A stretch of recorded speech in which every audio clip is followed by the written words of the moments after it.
எல்லாருக்கும் வணக்கங்க. தனுசு ராசியில் பிறந்தவங்களுக்கு வரக்கூடிய ஜூலை மாதத்தில் கோட்சார ரீதியாக வரக்கூடிய கிரக அமைப்புகளால் ஏற்படக்கூடிய மாற்றங்களை பற்றி தானுங்க ஆதாரபூர்வமாக வேதகால முறையில் துல்லியமாக இந்த பதிவில் நம்ம பார்க்க போகிறோம். ஜூலை மாதம் 1ஆம் தேதி புதன்கிழமை அதிகாலை போராடம் நட்சத்திரம் சொல்லக்கூடிய கங்கா தேவி அவதரித்த நட்சத்திரம் 3வது பாதம் தனுசு ராசி மீன லக்னத்தில் தான் இந்த மாதம் பிறக்கப்படுது. அப்படி பிறக்கப்படக்கூடிய ஜூலை மாதமானது தனுசு ராசியில் பிறந்தவங்களுடைய வாழ்க்கையிலையும் வாழ்வாதாரத்திலையும் எந்த மாதிரியான மாற்றங்களை தரப்போகுதுன்றது பற்றி தான் முழுமையாக நம்ம இந்த பதிவில் பார்க்க போகிறோம். எதிர்பார்ப்புகள் அப்படின்றது எல்லாருக்கும் எல்லா நேரத்திலையும் இருக்க தான் செய்யுது. இந்த பிரபஞ்சம் எல்லாருக்கும் எல்லா நேரத்திலையும் சாதகமான பலன் தர்றதில்லை. ஒவ்வொருத்தருக்கும் ஒவ்வொரு காலகட்டத்தில் தான் சாதகமான பலனை ஏற்படுத்தி கொடுக்கும் இந்த பிரபஞ்சம், நாம் செய்த பாவ புண்ணியத்தின் அடிப்படையில். ஜூலை மாதத்துடைய கோட்சார கிரக அமைப்புகள் இதுதானுங்க. தனுசு ராசியில் பிறந்தவங்களுக்கு மட்டுமே இருக்கக்கூடிய மிகப்பெரிய பிராப்தம் என்னன்னா, உங்கள் ராசியாதிபதி குரு பகவான் ராசிக்கு 4வது பாவகத்துக்கு அதிபதி சுபஸ்தானாதிபதியாகவும் வரக்கூடியவர் குரு பகவான். அதுபோக உங்கள் ராசிக்கு 7வது பாவகத்துக்கு அதிபதி திருமணஸ்தானாதிபதி புதன், 10வது பாவகம் தொழில் ஸ்தானாதிபதியும் புதன். வேறு யாருக்குமே இந்த பிராப்தம் கிடையாது, பார்த்துக்கிடுங்க. இந்த மாத தொடக்கத்தில் ஜூலை மாதம் 1ஆம் தேதியிலிருந்து ஜூலை மாதம் 7ஆம் தேதி வரை நமக்கு சாதகமான நேரம் கிடையாது. எல்லாருடைய எதிர்பார்ப்பும் வாழ்வாதாரம் அடுத்த லெவலுக்கு போகணும், நம்மளுடைய தொழிலில் அடுத்த லெவலுக்கு போகணுன்ற ஆசை எல்லாருக்கும் இருக்க தான் செய்யுது. ஒரு சிலருக்கு சொந்தமாக பிஸ்னஸ் பண்ணணுன்ற எண்ணம் வரும், ஒரு சிலருக்கு இருக்கிற பிஸ்னஸ் இன்னும் அடுத்த லெவலுக்கு கொண்டு போகணுன்ற எண்ணங்கள் வரும், இன்னும் ஒரு சிலருக்கு இருக்கிற பொழப்பு இருந்தால் போதுமையா அப்படின்னு சொல்லக்கூடியவங்களும் இருக்க தான் செய்கிறீங்க. தனுசு ராசியில் பிறந்தவங்க தயவு செய்து ஜூலை மாதம் 1ஆம் தேதியிலிருந்து 7ஆம் தேதிக்குள்ளார தொழில் நிமித்தமாக எந்த முடிவுகளும் எடுக்க வேண்டாம். இருக்கிற நிலைமையிலேருந்து நம்ம மேலே போகலனாலும் பரவாயில்லைங்க, யாரும் கேட்டுக்கிட மாட்டாங்க. இருக்கிற நிலைமையிலேருந்து கீழே போயிட்டோம்னா தப்பாயிடும், அசிங்கமாகி போயிடும் இல்லையா. தனுசு ராசியாதிபதினு சொல்லக்கூடிய குரு பகவான் மறைவு ஸ்தானத்தில் இருக்கிறாருன்றது ஒரு புறம்.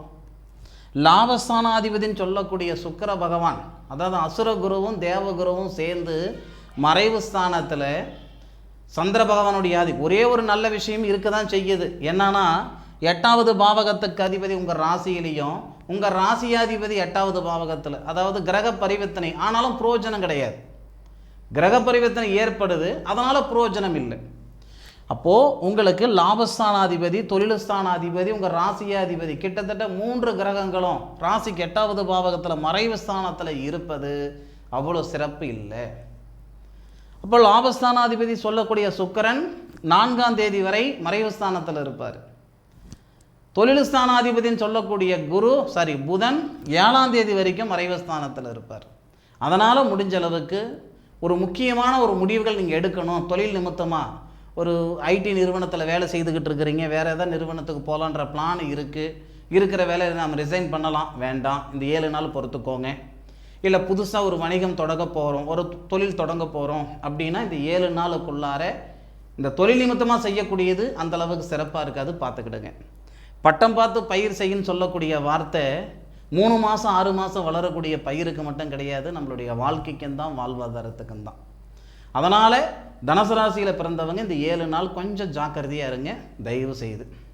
சரியா, அது கொஞ்சம் பார்த்துக்கிடுங்க.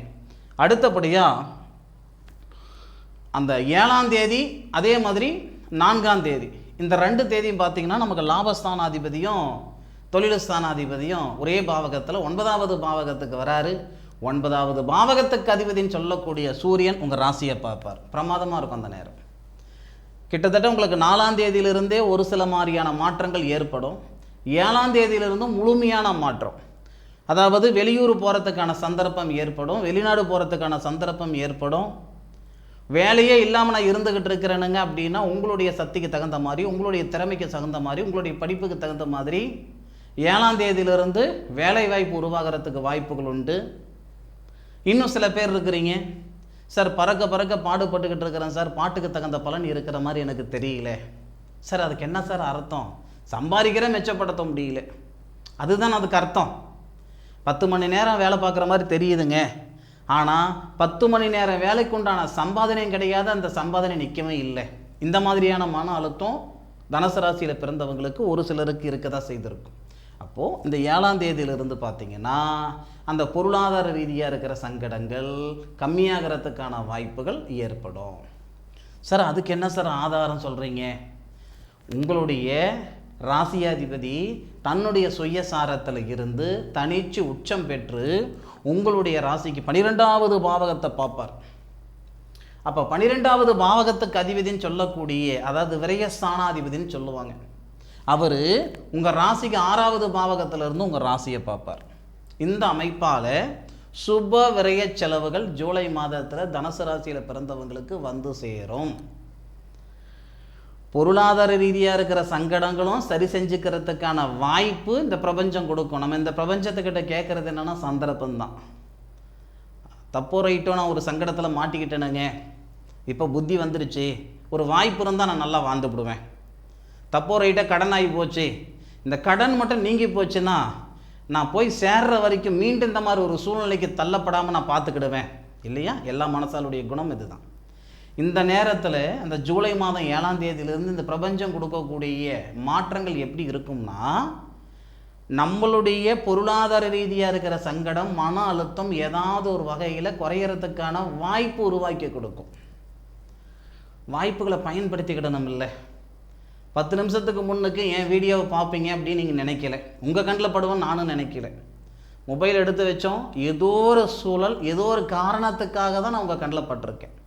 அப்போ இந்த வார்த்தையை, அதாவது எப்படி சொல்கிறதுனா, ஒரு வாக்காக நினச்சிக்கிட்டு இந்த 7ஆம் தேதியிலிருந்து ஜூலை 7ஆம் தேதியிலிருந்து வரக்கூடிய சந்தர்ப்பத்தை சரியான முறையில் பயன்படுத்திக்கோங்க. நாளைக்கு பார்த்துக்கலாம் நினச்சிங்கன்னா சத்தியமாக தான் நடக்காது. இன்னைக்கு எடுக்கக்கூடிய முயற்சி தான் நாளைக்கு நம்ம நிறைவாக இருக்கிறது. ஜூலை மாதத்திலிருந்து வரக்கூடிய மாற்றங்கள் நிச்சயமாக சாதகமாக இருக்கும், பார்த்துக்கோங்க. அதை விட ஒரு நல்ல விஷயம் அதுவும் சொல்லிக்கிறேனுங்க, இந்த பொருளாதார ரீதியாக இருக்கிற சங்கடம் மன அழுத்தம் கம்மியாகுன்றதுக்கு இன்னொரு காரணம் இருக்குதுங்க.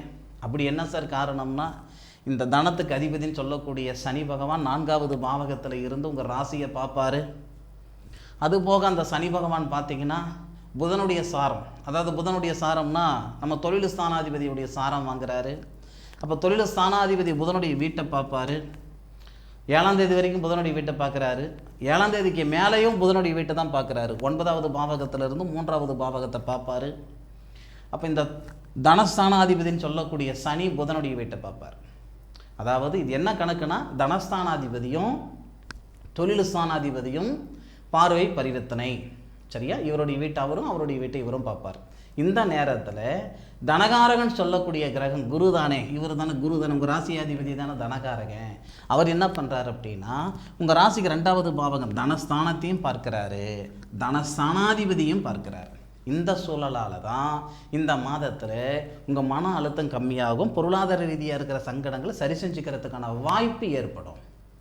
அடுத்தபடியாக இந்த தனுசு ராசியில் பிறந்தவங்க, இந்த படிப்பு, நான் படிச்சிருக்கிறேன் வேலை இல்லாமல் இருக்கிறேன், இல்லை வேலைக்கு போகிறேன் நிம்மதி இல்லாமல் இருக்கிறேன், இந்த மாதிரி இருக்கக்கூடியவங்க கூட தனுசு ராசியில் பிறந்தவங்களுக்கு இந்த நேரம் நல்லாயிருக்கும். 7ஆம் தேதியிலேருந்து நல்லாயிருக்கும்.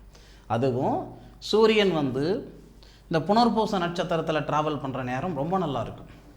4ஆம் தேதியே வந்துடுவார், 6ஆம் தேதி வந்துடுவார். திருவாதிரை நட்சத்திரத்தில்னு மாறி 6ஆம் தேதியிலேருந்து 19ஆம் தேதி வரைக்கும் புனர்பூச நட்சத்திரத்தில். அப்போ 16ஆம் தேதி தான் சூரியன் மறைவு ஸ்தானத்துக்கு வராரு. அப்போ 6ஆம் தேதியிலிருந்து 16ஆம் தேதி வரை உங்கள் ராசியை தான் பார்ப்பார் சூரியன். புனர்பூச நட்சத்திரத்தில் தான் இருக்க போகிறாரு. 6 தேதியிலேருந்து 16 தேதி வரை, 16ஆம் தேதி தான் கடகத்துக்கு வராரு சூரியன், மறைவு ஸ்தானத்துக்கு வராரு. அப்போது நமக்கு அந்த 6ஆம் தேதியிலிருந்து கிட்டத்தட்ட ஒரு 10 நாளுக்கு ஒரு குதிரை பலம் அந்த மாதிரி இருக்கும், ஒரு யானை பலம் அந்த மாதிரி இருக்கும். ஒரு வேலை செய்யணும்னா செய்யலாமா வேணாமான்ற அந்த 2 மனசு இருக்குது பாருங்கள், அந்த 2 மனசெல்லாம் போய் ஒரே மனசு செஞ்சுப்படலாம், பார்த்துக்கலாம், என்ன ஆகுதோ ஆகட்டும் அப்படின்ற ஒரு மனநிலையெல்லாம் இந்த 6லிருந்து 16ஆம் தேதிக்குள்ளார உருவாகிறதுக்கான வாய்ப்புகள் உண்டு தனுசு ராசியில் பிறந்தவங்களுக்கு. அதே மாதிரி இன்னொரு விஷயமும் சொல்லிக்கிறேன், தனுசு ராசியில் பிறந்தவங்க எப்போவுமே உங்கள் இடத்துல இருந்து நீங்கள் யோசனை பண்ண மாட்டீங்க, ஒருத்தர்கிட்ட பேச மாட்டீங்க. ஒருத்தர்கிட்ட பேசுகிறீங்கன்னா அவங்களுடைய மனநிலையில் இருந்து தான் நீங்கள் அவங்கக்கிட்ட கம்யூனிகேஷன் பண்ணுவீங்க. எப்போவுமே உங்களுக்காக நீங்கள் ஒரு செயல் செய்துக்கிட்டதை விட உங்களை சார்ந்தவங்களுக்காக செய்து தான் அதிகம் இந்த நிமிஷம் வரைக்கும். அப்படி இருந்தும் இந்த திருமண ஸ்தானாதிபதினு சொல்லக்கூடிய கிரகம் மறைவு ஸ்தானத்தில் இருக்கும்போது, குடும்ப ஸ்தானாதிபதினு சொல்லக்கூடிய கிரகம் சனி புதனுடைய நட்சத்திரத்தில் இருக்கும் பொழுது, அந்த 1ஆம் தேதியிலிருந்து 7ஆம் தேதி வரை காதலர்களாக இருக்கட்டும், கணவன் மனைவியாக இருக்கட்டும், தயவு செய்து சொல்கிறேனுங்க, கொஞ்சம் சூதானமாக இருங்க, இல்லைன்னா பிரிஞ்சு போயிடுவீங்க. என்ன சார் இப்படி சொல்கிறீங்க? கட்டாயம் கண்டிப்பாக அது நடந்துடும். ஏன்னா திருமண ஸ்தானாதிபதினு சொல்லக்கூடிய கிரகம், திருமண காரகன் சொல்லக்கூடிய கிரகம், திருமண ஸ்தானாதிபதி புதன், திருமண காரகன் சுக்கிரன் குருவோட சேர்றாங்க, மறைவு ஸ்தானத்தில் வராங்க. இது எல்லாமே நமக்கு இது சாதகமான விஷயம் கிடையாது. தொழில் நிமித்தமாக கணவன் மனைவி காதலர்கள் இந்த மாதிரி ஒரு சூழல் எல்லாமே அந்த 7 தேதிக்குள்ளார கொஞ்சம் சூதானமாக இருக்க வேண்டிய காலகட்டம் தானுங்க, பார்த்துக்கோங்க. மற்றபடி இந்த கோச்சார கிரக அமைப்புகள் தனுசு ராசியில் பிறந்தவங்களுக்கு வரக்கூடிய ஜூலை மாதத்தில் ஒவ்வொரு கட்டத்திலையும் ஒவ்வொரு மாதிரியான மாற்றங்கள் ஏற்பட தான் செய்யும். இந்த 19 தேதிக்கு மேலே சனியுடைய நட்சத்திரத்துக்கு சனி பகவான் அவதரித்த சனி பகவானுடைய நட்சத்திரம் பூச நட்சத்திரம் எல்லாருக்கும் தெரியும். அதாவது குரு பகவான் தர்ஷாமூர்த்தி அவதரித்த நட்சத்திரம்ன்றது எல்லாருக்கும் தெரியும் இல்லவா?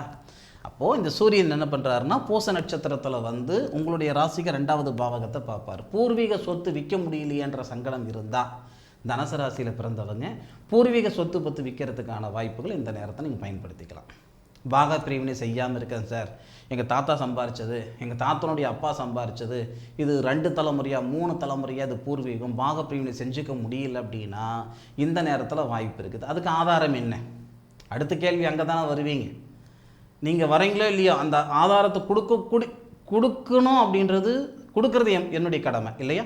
அப்போது பூமினா நம்ம ராசிக்கு 5வது பாவகத்துக்கு அதிபதி. இவர் தான் மண்ணு மனைக்கு அதிபதின்றது 5வது பாவகம். பூர்வீகம் அப்படின்றது 5வது பாவகம். மண்ணு மனைக்கு 5வது பாவகமாக சார்னா செவ்வாய் தான் மண்ணு மனைக்கு அதிபதி. 4வது பாவகம்தான் இந்த மண்ணுக்கு மனைக்கு அதிபதினு சொல்லலாம், அதை சுபஸ்தானம் அப்படின்னு சொல்லலாம். இந்த செவ்வாய் தான் பூமிகாரகன், பூர்வீக ஸ்தானாதிபதி. இந்த பூர்வீக ஸ்தானாதிபதினு சொல்லக்கூடிய செவ்வாய் 6வது பாவக ருணரோக சத்திரஸ்தானத்தில் இருந்து 8வது பார்வையாக உங்கள் ராசியை பார்க்கிறார். கரெக்டாக? இந்த 4வது பாவகத்தில் இருக்கக்கூடிய சனி பகவான் அவர் தான் குடும்பஸ்தானாதிபதி. அவர் என்ன பண்ணுறாரு? சூரிய பகவானுக்கு சாரம் கொடுக்குறாரு. 3வது பார்வையாக சனி 3வது பார்வையாக செவ்வாவை பார்ப்பார். செவ்வாவும் சனியும் உங்கள் ராசியை பார்க்குறாங்க. இதனால தான் பாக பிரிவினை சரியாகும், பூர்வீக சொத்து பிரச்சனை சரியாகும், வழக்கு பிரச்சனை சரியாகும், அண்ணன் தம்பிகளுக்குள்ளே இருக்கக்கூடிய சங்கட சலுப்பு, சித்தப்பா பெரியப்பா மக்களுடைய இருக்கக்கூடிய சங்கட சலுப்பு, இது எல்லாமே சரியாகிறதுக்கான வாய்ப்பு இந்த நேரம் தானுங்க. இந்த நேரத்தில் நான் சொன்ன விஷயத்தை நீங்கள் செய்து பாருங்கள், பயன்படுத்தி பாருங்கள். நடந்தது நடக்கலைன்றது நீங்கள் கமெண்ட்டில் பதிவு பண்ணுங்கள்.